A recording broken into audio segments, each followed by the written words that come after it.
दोस्तों सबसे पहले तो आप इस वीडियो को देखो। अगर मेरा दाव सही रहा ना तो क्या पता अगला बिग बुल मैं बन जाऊं। स्कैम 1992 के इस डायलॉग में राकेश झुनझुनवाला ने जैसे अपना फ्यूचर प्रेडिक्ट कर दिया था, क्योंकि हर्षद मेहता के बाद इंडियन स्टॉक मार्केट में आज तक अगर कोई भी बिग बुल हुआ है तो वो राकेश झुनझुनवाला ही थे। लेकिन उनकी जिंदगी में एक वक्त ऐसा भी आया था जब वो कंगाल होने की कगार पर थे। फिर भी राकेश झुनझुनवाला ने इस कंगाली से निकलकर कैसे बेशुमार कामयाबी हासिल की। 14 अगस्त 2022 को जब ये बिग बुल दुनिया को छोड़कर गया तब उनकी नेटवर्थ 5.8 बिलियन डॉलर्स यानी कि करीब 45,000 करोड़ रुपए की थी। किसी ने सपने में भी नहीं सोचा था कि आज से 39 साल पहले महज 5,000 रुपए जेब में लेकर निकला हुआ 25 साल का लड़का आने वाले समय में इंडियन स्टॉक मार्केट का किंग बन जाएगा। तो सवाल उठना लाजमी है कि Rakesh ji Indian stock market के सबसे बड़े इन्वेस्टर कैसे बने और वो कौन सा मोमेंट था जो उनकी लाइफ का सबसे बड़ा टर्निंग पॉइंट साबित हुआ। चलिए जानते हैं आज के इस वीडियो में।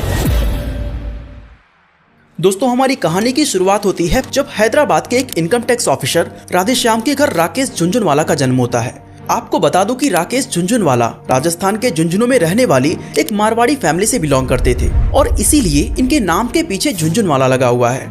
अब क्योंकि राकेश जी के पिता एक इनकम टैक्स ऑफिसर थे, इसलिए उनके घर के अंदर भारत के स्टॉक मार्केट की बातें चलती रहती थी और स्टॉक मार्केट का इंटरेस्ट राकेश जी को यहीं से आया था। सिर्फ 15 साल की उम्र से राकेश जी ने न्यूज़पेपर्स में स्टॉक से जुड़ी हुई खबरें पढ़ना शुरू कर दिया था। उसी वक्त उन्होंने तय कर लिया था कि उनकी किस्मत को स्टॉक मार्केट की स्याही से ही लिखी जाएगी। पर एक मिडिल क्लास लड़के की ख्वाब इतनी आसानी से कहाँ ही पूरा होते हैं। उसकी आधी जिंदगी तो परिवार की ख्वाहिशें पूरी करते ही निकल जाती है। राकेश जी के साथ भी कुछ ऐसा ही हुआ। जब वो अपने पिता को अपनी स्टॉक मार्केट ड्रीम के बारे में बताते हैं तो पहले तो उन्हें डांट पड़ी, फिर उन्हें पढ़ाई लिखाई पर ध्यान देने को कहा गया। आपको बता दूं कि राकेश जी ने मुंबई के Sydenham college of commerce and economics से अपनी ग्रेजुएशन कंप्लीट की थी। ये वही कॉलेज है जिससे भारत के famous industrialist Kumar Mangalam Birla, Kotak Mahindra bank के चेयरमैन उदय कोटक, HDFC के चेयरमैन दीपक परेख, मरिको के चेयरमैन हर्ष मरीवाला और हाल ही में शार्क टैंक इंडिया पर नजर आए रॉनी स्क्रूवाला जैसे दिग्गज बिजनेसमैन निकले हुए हैं। खैर साल 1985 में अपनी CA की डिग्री हासिल करने के बाद राकेश झुनझुनवाला एक बार फिर अपने पिता के पास पहुंचते हैं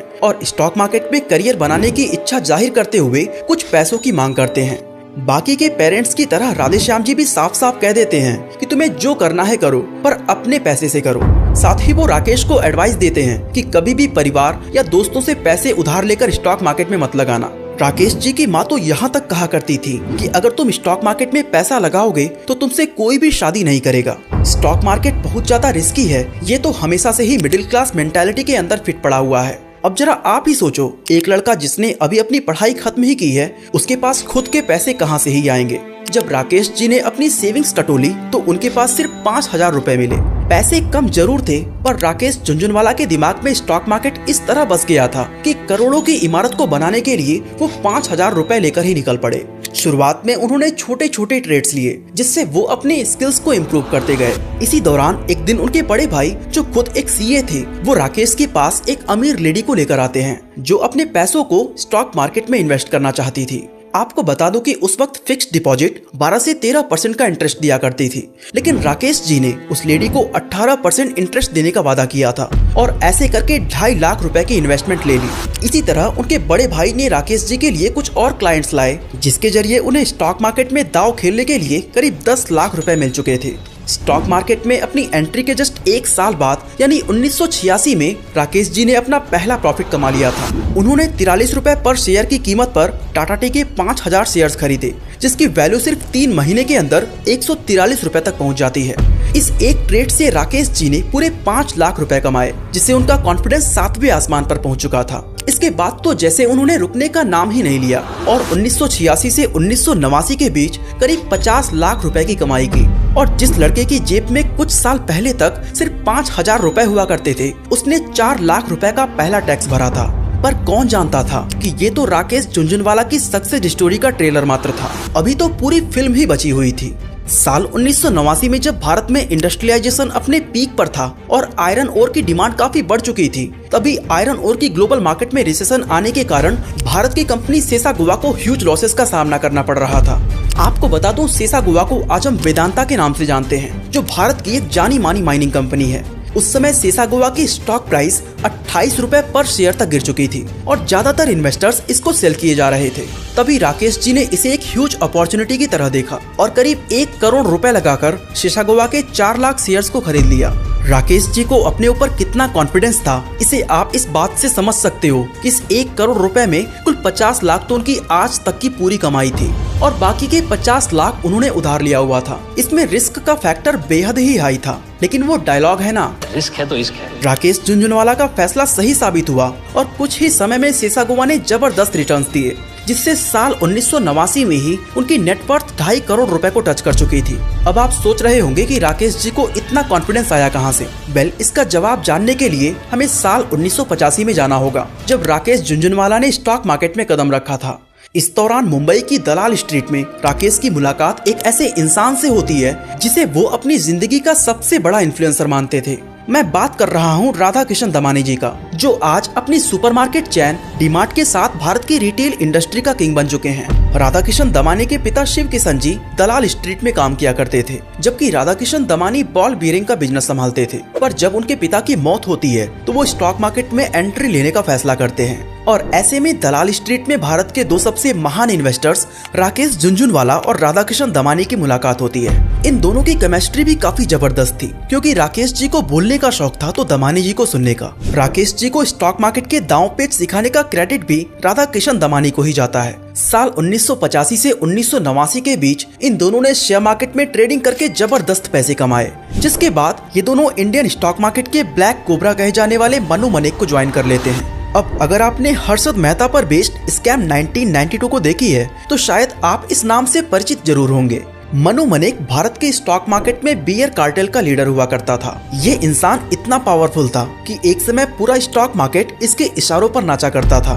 पर फिर इसका पाला पड़ता है हर्षद मेहता से, जिसने मार्केट में ऐसा बुल रन मचाया कि मनु मनेक को जबरदस्त लॉस हुआ। अब अगर आप बुल और बियर मार्केट जैसे शब्दों से कंफ्यूज हो रहे हैं तो सिर्फ इतना समझ लो कि शेयर मार्केट के जरिए 2 तरह से पैसे कमाए जा सकते हैं। कुछ लोग शेयर की कीमत बढ़ने पर पैसे कमाते हैं तो इसे बुल मार्केट कहा जाता है, पर स्टॉक मार्केट में आप शेयर की कीमत कम होने पर भी कमा सकते हो, जिसे शॉर्ट सेलिंग कहा जाता है। और जब शेयर्स की कीमत लगातार नीचे जा रही होती है तो इसे हम बियर मार्केट कहते हैं। अब ये सब मैं आपको इसलिए बता रहा हूँ क्योंकि हमारी आगे की कहानी में इन वर्ड्स का काफी इम्पोर्टेंट रोल होने वाला है। मनु मनेक को ज्वाइन करने के बाद राकेश और राधा किशन जी ने भी शॉर्ट सेलिंग शुरू कर दी, पर हर्षद मेहता ने अपना शातिर दिमाग लगाकर बैंक से इतने पैसे उठा लिए कि मार्केट को नीचे गिरने ही नहीं दिया और तीनों को शॉर्ट सेलिंग में अच्छा खासा लॉस झेलना पड़ा। लेकिन फिर 1992 में हर्षद मेहता स्कैम दुनिया के सामने आता है, जिसकी वैल्यू करीब 30,000 करोड़ की थी, जिससे इंडियन स्टॉक मार्केट पूरी तरह से हिल चुका था। राकेश झुनझुनवाला इस मौके का पूरा फायदा उठाते हैं और शॉर्ट सेलिंग करके कुछ ही समय में 30 से 35 करोड़ रुपए कमा लेते हैं। और ये राकेश जी के स्टॉक मार्केट करियर का टर्निंग पॉइंट भी था, इसलिए नहीं क्योंकि उन्होंने बहुत सारा पैसा कमाया, बल्कि इसलिए क्योंकि इसके बाद राकेश ने स्टॉक ट्रेडिंग से किनारा कस लिया था। राकेश जी अच्छे से जानते थे कि हर्षद मेहता स्कैम के कारण मार्केट कुछ समय के लिए नीचे तो जा रहा है, पर इंडियन स्टॉक मार्केट आने वाले समय में तेजी से ग्रो करने वाला है और इसे कोई बियर कार्टेल नहीं रोक सकता। और उनकी ये बात 100% सही साबित हुई। 1990 के दशक में जो सेंसेक्स करीब 1000 पॉइंट्स पर था, वो आज 74,000 पॉइंट्स को क्रॉस कर चुका है। दोस्तों, ऐसे में हमें पता चलता है कि स्टॉक मार्केट फ्यूचर में हमेशा बढ़ेगी ही, और इसलिए मैं लोगों को कहता हूँ कि आप भी स्टॉक मार्केट में इन्वेस्ट किया करो। बट जिन्हें स्टॉक मार्केट को समझने में दिक्कत होती है वो म्यूचुअल फंड्स में इन्वेस्ट कर सकते हैं। चलो मैं आपको थोड़ा सा गाइड करता हूँ। आगे मैं आपको जो भी फंड बताने वाला हूँ वो कोई बाइंग एंड सेलिंग रिकमेंडेशन नहीं है, ये केवल एजुकेशनल पर्पस के लिए है। सबसे पहले आता है निफ्टी 50 इंडेक्स फंड। अब जैसे आप NSE के वेबसाइट पर जाकर निफ्टी 50 फंड के बारे में देखोगे तो आपको पता चलेगा कि निफ्टी 50 इंडेक्स में इंडिया के टॉप 50 स्टॉक शामिल होते हैं, जो कि 13 सेक्टर से लिए गए होते हैं। अब क्योंकि इसमें इंडिया की टॉप 50 कंपनी शामिल हैं, तो ये एक सेफ फंड माना जाता है, क्योंकि हमारी पूरी भारत की इकोनॉमी इन्हीं पर डिपेंड करती है। और अगर इंडिया ग्रो करेगा तो ये टॉप 50 स्टॉक्स तो ग्रो करेंगे ही। सेकंड नंबर पर आता है Nifty non cyclical consumer index fund. अब अगेन आप NSE की वेबसाइट पर जाकर इस फंड के बारे में पढ़ोगे तो इसमें आपको टॉप 30 कंपनीज मिलेंगी जो नॉन साइक्लिकल इंडस्ट्री से बिलोंग करती हैं। अब आपको पहले साइक्लिकल कंपनी और नॉन साइक्लिकल कंपनी में फर्क पता होना चाहिए। साइक्लिकल इंडस्ट्री वो होती हैं जिनके प्रोडक्ट्स की डिमांड तब बढ़ जाती है जब इकोनॉमी अच्छी चल रही होती है, बट वहीं अगर इकोनॉमी डाउन जाने लगे तो इनकी भी डिमांड कम हो जाती है। मतलब साइक्लिकल कंपनीज ज्यादा वोलेटाइल होती हैं, जैसे ऑटोमोबाइल एंड मैन्युफैक्चरिंग सेक्टर। अब वहीं पे आती है नॉन साइक्लिकल कंपनीज जो इकोनॉमी पर डिपेंड नहीं करती हैं और हमेशा ही स्टेबल रहती हैं, जैसे कंज्यूमर गुड्स इंडस्ट्री। अब मान लो कि जीडीपी ग्रो हो रही है, तब तो लोग 4 व्हीलर लेना पसंद करेंगे ही, बट जब जीडीपी डाउन जाएगी तब लोग इसे अवॉइड करने लगेंगे। वही जो डेली कंज्यूम करने वाले गुड्स हैं, जैसे टूथपेस्ट एंड बिस्किट, ये तो चाहे जीडीपी की ग्रोथ हो रही हो या नहीं, आप इन्हें यूज करना थोड़े ना छोड़ दोगे। मतलब नॉन साइक्लिकल कंपनीज जीडीपी पर डिपेंड नहीं करती, इसलिए इनमें वोलेटिलिटी भी काफी कम होती है। नॉन साइक्लिकल इंडस्ट्री में 7 इंडस्ट्रीज शामिल होती हैं, जैसे consumer goods, consumer services, consumer durables, telecom, media entertainment, publication and textile sector. In 7 industry से जो लार्जेस्ट 30 कंपनीज होंगी वो इस इंडेक्स फंड में शामिल हो जाएंगी। वहीं अगर आप इन 7 सेक्टर का ब्रेकअप देखोगे तो इस इंडेक्स में 42% fast moving consumer goods, 20% consumer services, 20% consumer durables and 12% telecommunication का शेयर है। दोस्तों, अगर आप डिफरेंट इंडेक्सेस के रिटर्न्स देखोगे तो Nifty non cyclical consumer index का 15 साल का CAGR 17.66% का है, निफ्टी 50 इंडेक्स का 15.40%, निफ्टी 500 इंडेक्स का 16.41% और निफ्टी टोटल मार्केट इंडेक्स का 15.23%। बट हमें एक चीज पता होना चाहिए कि पास्ट के रिटर्न फ्यूचर के रिटर्न्स की कोई गारंटी नहीं देते हैं। दोस्तों, जब मार्केट में बड़ी गिरावट आती है तो इस चार्ट से आपको पता चलेगा कि केवल 2 बार ही ऐसा हुआ है जब निफ्टी नॉन साइक्लिकल निफ्टी 50 से ज्यादा गिरा हो।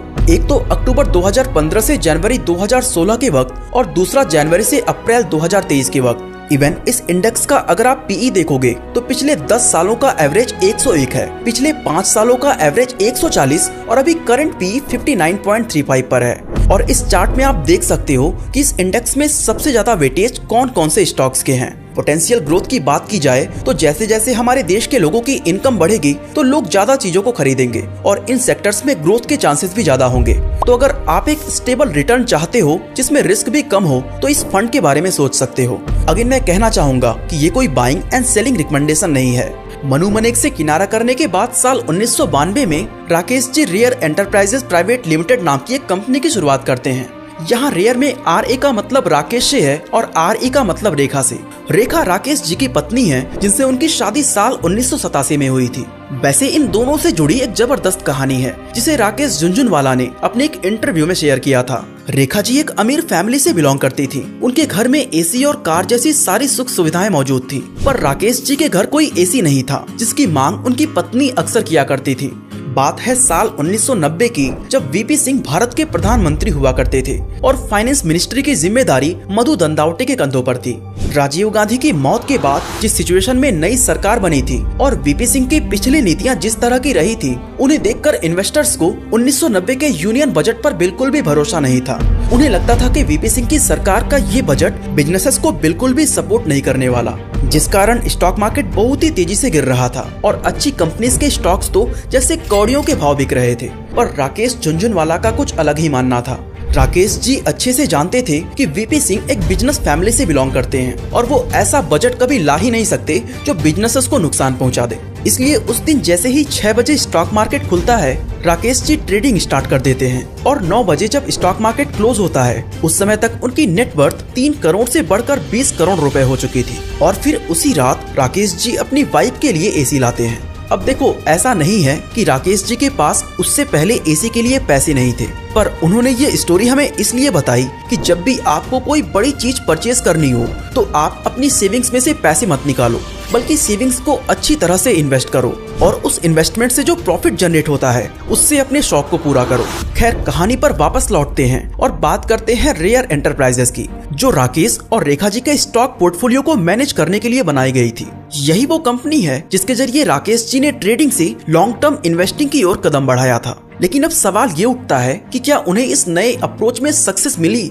इसका जवाब जानने के लिए वीडियो को फास्ट फॉरवर्ड करते हुए साल 2003 में आते हैं, जब राकेश जी 40 रुपए की कीमत पर टाइटन के 4 करोड़ से भी ज्यादा शेयर्स को खरीद लेते हैं। कुछ ही दिनों में टाइटन का एक शेयर 80 रुपए को पार कर जाता है और राकेश जी को जबरदस्त प्रॉफिट होता है। पर वो अपने शेयर्स को अभी भी नहीं बेचते, क्योंकि उन्हें विश्वास था कि टाइटन की गाड़ी अभी भी रुकने वाली नहीं है। लेकिन किसको पता था कि किस्मत का पहिया अब उल्टी करवट लेने वाला है।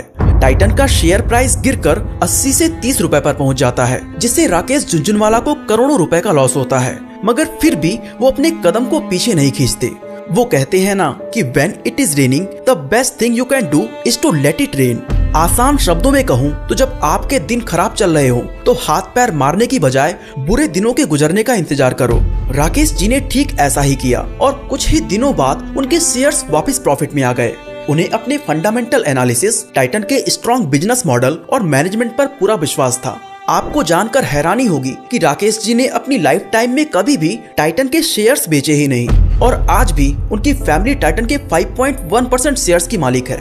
जिस टाइटन के एक शेयर को उन्होंने 40 रुपए में खरीदा था वो मल्टी बैगर साबित हुआ और आज इस कंपनी के एक शेयर की प्राइस 3600 रुपए से भी ज्यादा है। इसके बाद उन्होंने ल्यूपिन, क्रिशिल, प्राज इंडस्ट्रीज और स्टार हेल्थ जैसी कंपनीज में भी इन्वेस्टमेंट की और कई गुना रिटर्न्स कमाया। स्टॉक मार्केट की इसी सक्सेस के कारण लोग उन्हें बिग बुल भी बुलाया करते थे। साथ ही इन्हें भारत का वॉरेन बफेट भी कहा जाता है क्योंकि इन दोनों के ही सक्सेस के पीछे वैल्यू इन्वेस्टिंग का बहुत बड़ा हाथ था। आप टाइटन के एग्जाम्पल से ही समझ सकते हो, राकेश झुनझुनवाला को अच्छे से पता था कि टाइटन के फंडामेंटल्स बेहद ही स्ट्रॉन्ग हैं, जिसके शेयर प्राइस उसके एक्चुअल वैल्यू से काफी कम थी एंड इसीलिए उन्होंने मौका देखकर टाइटन के शेयर्स को होल्ड करके बैठ गए। हालांकि दोस्तों उन्होंने अपने करियर में कई बड़ी गलतियां भी की हैं, जिसमें से उनकी सबसे बड़ी miscalculation Dewan Housing and Finance Limited यानी कि DHFL को कहा जाता है। साल 2013 में उन्होंने इस कंपनी में 34 करोड़ रुपए इन्वेस्ट किए थे, पर साल 2019 में DHFL ने कई लोन डिफॉल्ट्स किए और इनका शेयर प्राइस 97% से गिर गया। DHFL में इन्वेस्ट करने के ठीक एक साल पहले राकेश जी ने एक और real estate firm DB realty में भी इन्वेस्ट किया था, जो कि कोविड पैंडेमिक को नहीं झेल सकी, जिससे उसके इन्वेस्टर्स को जबरदस्त लॉस हुआ। बॉलीवुड के दबंग कहे जाने वाले सलमान खान के क्लोथिंग ब्रांड बीइंग ह्यूमन के चर्चे तो आपने सुन रखे होंगे।